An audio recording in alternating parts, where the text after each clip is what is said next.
part of the problem is racism is a taboo subject. We can talk about murder rates and child pornography and trafficking, and we can talk about every horrible thing. And when it comes to racism, a couple things usually happen. First of all, sometimes it immediately polarizes people. On both sides of the issue. People say, oh my gosh, why does it always have to be about race? And somebody else says, well, it is always about race. Sometimes it's that people say, oh, I have a strong feeling, but I don't want to say it because I don't want to offend. We get nervous about being politically correct all of a sudden.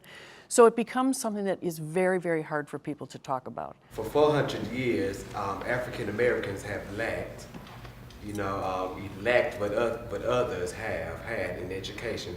For 400 years, you have kept literacy away from us, and then all of a sudden you expect us to be able to compete. We're only 47 years out of Jim Crow, institutionalized Jim Crow. That doesn't mean that that it ended and everything was okay. We're only 47 years out of some of the most horrendous, systematic kind of oppression.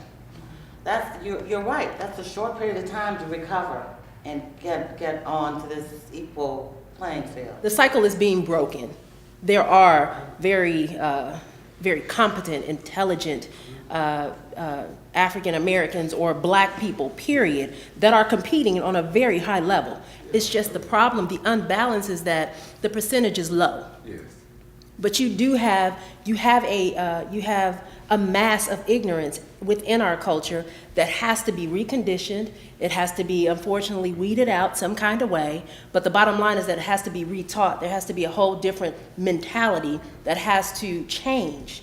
And it really is, it's not so much of just resources being withheld from us, it's us not taking advantage of it as well. And that is part of the mentality that needs to be changed. I just think it'd be so interesting to bring all their schools together and put everyone in bodysuits and put everyone with bags over their head and just have people talk to each other. And then at the end of the day, take them all off and see who you connect with by just talking to them and not judging them with race or religion or anything like that, but just seeing someone as a person than their color or their religion. There's a difference between bigotry and racism. Mm-hmm. There's an outright hatred that you can see that, that's typically pointed to as racism. It is. Mm-hmm. But for someone to not have outright hatred and then say, I'm not a racist, mm-hmm. I think doesn't allow someone to do the probing that they need to say, well, wait a second, how is this society different for different people? Mm-hmm. And it's just because I don't have hatred doesn't mean that society isn't unbalanced. Right. And so I think that's part of the thing that goes under the surface. As we've all talked about racism being still alive and well, but being very much articulated in different ways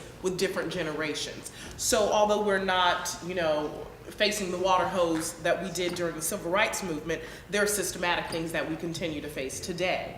And so looking at those two things, you also have to assume that racism and classism and genderism is those things that are being articulated in a different way today won't then transform into something for the next generation.